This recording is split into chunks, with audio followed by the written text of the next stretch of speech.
Hello, guys, and welcome to another episode of the Real Football Talk. I'm your host Hassan. Today, I have with me Famik and Adil. We'll be discussing all thing Manchester United and Newcastle.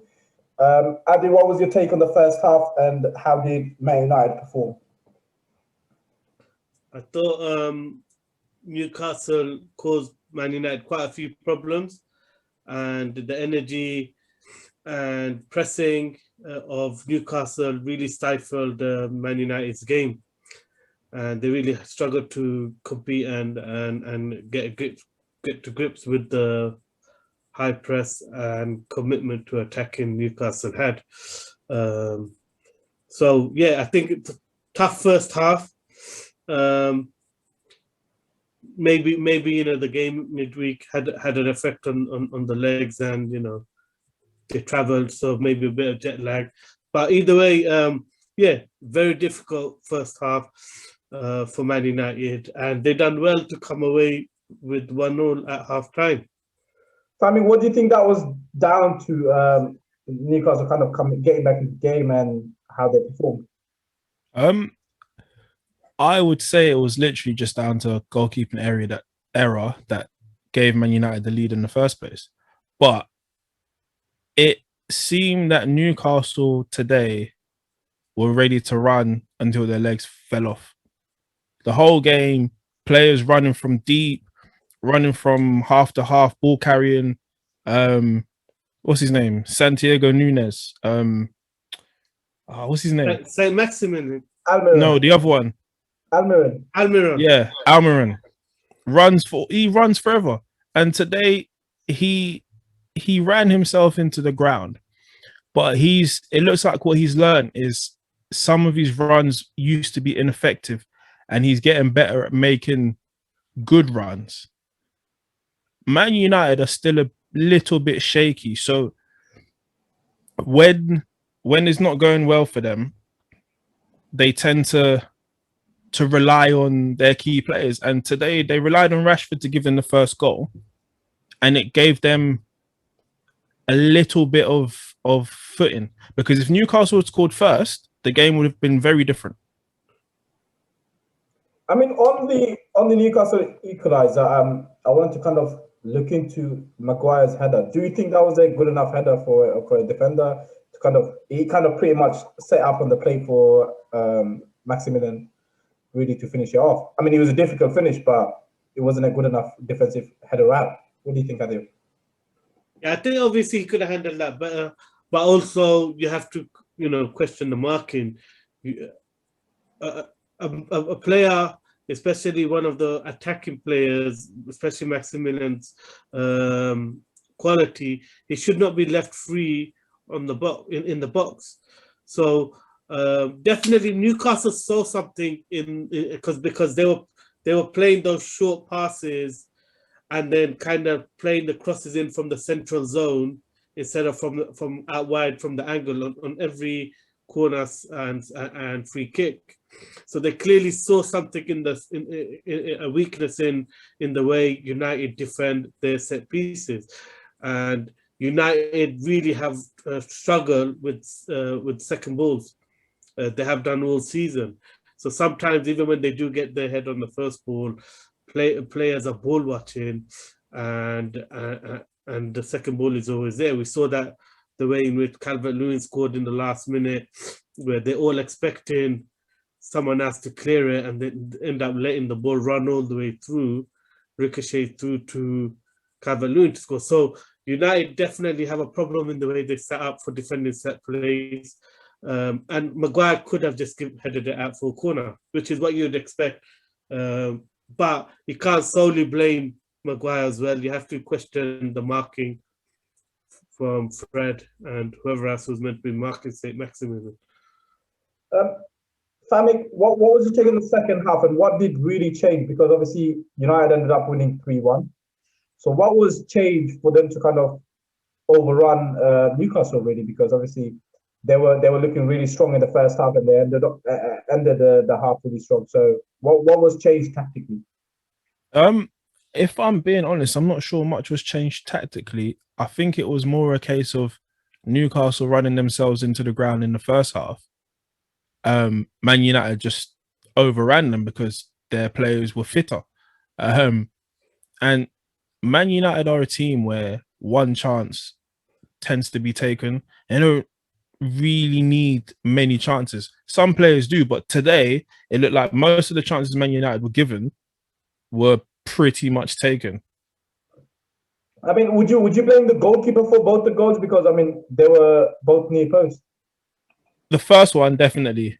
The second one, I'm not sure. I mean, again, near I post. mean, I would definitely blame Darlow for both goals, because first one near post, clearly he should have had that. The second one, as the shot was taken, he was still rushing out, so he wasn't even, his legs weren't even planted, ready to see the shot, and that's why he was still rushing forward as the shot got played.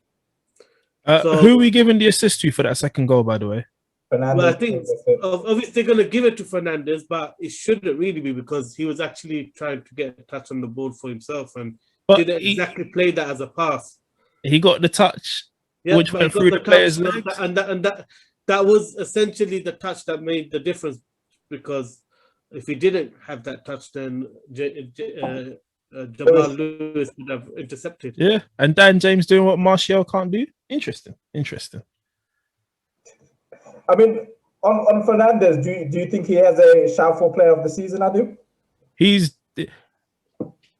There isn't anybody else. Ruben Diaz is a shout, but I think because Fernandes statistically looks better in terms of goals and assist contributions, he is leading that by quite a way, I think. What about Gundogan? Would you not throw him in the mix? He hasn't been doing it the whole season. I think it depends, because there's still 14 games or 15 games still left. What's Bruno's stats? 15 goals, 11 assists. Yeah. Stats wise, I think only Harry Kane can maybe compare. But again, I think it comes down to the next month or two. Normally these things get decided mid-March. So I think it's down to the form of the players from now till mid-March. And it's between, for me, Fernandes, Gundogan, and Ruben Diaz. I can't see anyone else. Ruben Diaz ain't really gonna get it. Yeah, that's what I mean. He's good, and I think he's very good, but he's not like Van Dijk was for Liverpool, if that makes sense. Man City were expected to compete anyway, so him coming in has just made it more likely, which is why I think Bruno Fernandes would win, because when he doesn't play, Man United don't win. I mean, I'm going to put my neck out there and say if Man United finish second, Fernandes will win it, because the last few years, the team that has come second has had the player who's won the Player of the Year. Last year, De Bruyne. The year before, it was someone from Liverpool. Can't remember. Probably Mo Salah. Van Dijk. So it seems to the champions, player from the champions always seems to get overlooked. So I think he is a good shout for it statistically, but it depends on the way Man United finish the season. They would have to finish second to have a chance, to give him that chance.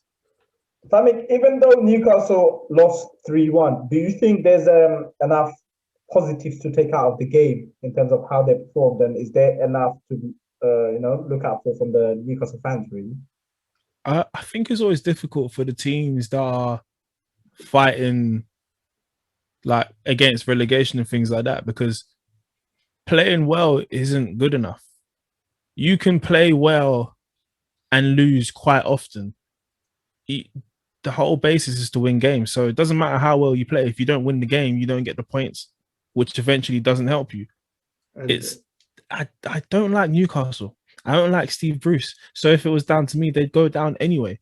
But based off of their recent performances, you can see that they've changed their style and they're trying to build something which in the long run would serve them well. It's just whether or not they'll continue it if they do go down. I think Newcastle, even though they've gone attacking slightly, like you said, Sheffield United have played and competed in most matches this season, and they're still at the bottom of the table. So I think Newcastle is in real big danger, simply because of the fact that if they're playing this system, where they're going to have 2 10s in behind, 2 wingers in behind a false 9, then I can't see where the goals are coming from. St. Maximilian ain't going to get many goals. They got Wilson, Joe Linton is the Almiron. worst player in the league. I don't think Almiron is good enough to score goals. So when I look at the football they play, even though it is positive, do you think they're forced to do that because Wilson's not there? No, because they're playing a similar system with Wilson, but obviously Wilson could carry it out better. But the problem I have with this Newcastle team right now is they've played into the hands of Chelsea and Man United. If you look at the teams Man United have struggled against, they struggled against West Brom, they struggle against teams that actually force Man United to be creative, to open them up. And by playing so open, as positive as the result was, they actually also left it very easy for Man United to get those goals in the second half once they're tired. So I think, even though there's a lot of praise and everyone's saying, positives about the way in which Newcastle are trying to play possible, I think it's foolish against Chelsea and against Man United. It's just silly to play that way. You've given the game on a plate. It don't matter how positive you're trying to be. You are in a relegation dogfight.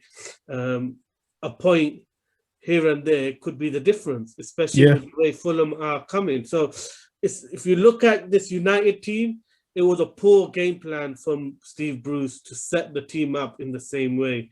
And I just think, he hasn't been watching the games where United have struggled. Because if he did, he wouldn't set it up and hand the game on a plate to Man United the way he did. It was just too open. And you got Kraft 1-on-1 with Rashford. I mean, Kraft ain't even nowhere near the best right back in the league, and you're leaving him with no protection against a rapid winger that, the big teams are respecting because they respect his counter-attacking ability. So I think they were way too open. It was naive, and they have an identity crisis because this new coach, Graham Jones, might have made them attacking, but is that the way they're going to actually get goals and win games? I don't think so. Looking at the games they've played, as positive as the attitude and performance has been, they haven't actually created that much clear-cut chances. They're all shots from outside the box. Maximilian's goal today was winning the second ball, poor defending more than it. But in terms of creativity, I don't think Almiron playing in a false 9 is going to get you goals to stay up. So I'm actually more concerned about the change in direction Newcastle have gone. I don't think it's going to keep them out of trouble. It's more down, can the other teams pick up enough points? Yeah, it's not really in Newcastle's hands as far as I'm concerned.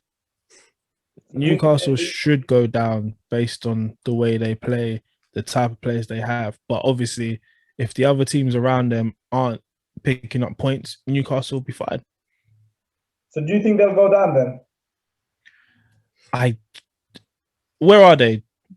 Is it 3 points off the relegation? Yeah. 3 points off the relegation. One place and 3 points. I reckon Fulham will be the team that comes out of there. I reckon Newcastle will go down. Yeah. I think if Newcastle carry on with this false 9-4-3-3 formation, they are going down. They might be all right against the smaller teams, but the bigger teams that's not the way Newcastle should play. Even against the smaller teams, are you gonna say St. Maximilian is gonna score even 5-6 goals from now till the end of the season? I don't think he will. And the whole system is based around the individual qualities of those inside forwards. Because you're playing Almiron as a false 9, who he ain't gonna get the goals anyway. We saw from his work rate, he's gonna work hard. He's going to harass and hound and put pressure on, but he's renowned, you know, he misses his chances most of the time. Yeah. So is St. Maximin that good a player to carry Newcastle out? I don't think he's consistent enough. Not good enough to carry. No, he's a good player, but not good enough to carry a team. So the system really worries me about the direction they're going. I don't think it's the right direction. So I mean, we can unanimously agree that Newcastle will probably be going down. With regards to United, how are they still second? I mean, we kind of touched up on it in the last video that we've done on United, with regards to relying on the special players that they have and them doing something magical out of nowhere, like Rashford did, even though it was a goalkeeping mistake. Do you think they can keep that second place, or do you reckon they'll drop off, Pamik? It's tough because United are in the same boat as the three teams behind them. You don't know what game they're going to turn up to. They had a decent second half today, but based off of the first half, it could have been a different score. They almost lost to West Brom, but then they'll go away to other teams and just absolutely batter them. So it literally is dependent on which United turns up. Leicester at the moment, you'd think if Leicester carried on their form and the way they're playing, Leicester would finish second.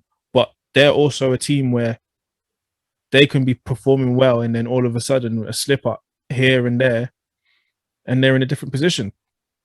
The saving grace for United is they have game winners in their team. Bruno Fernandes, Rashford, Cavani to an extent. People who would just last minute put away a chance, first minute put away a chance, or put something on the plate for somebody. And that is a big thing in the league. Like a big thing. I think both teams are quite similar, if I'll be honest. Yeah.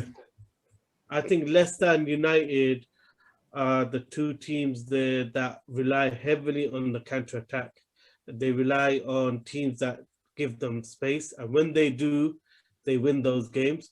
Leicester struggled against Fulham, struggled against the teams that actually, you know, defend deep and force them to open up. Because so I do think both teams' profile is quite similar. Obviously, Leicester is a good, well-oiled machine, and they're doing it well, and you can tell what their identity is. But with United, it's not as consistent. I think United's brand of football right now is lockdown football.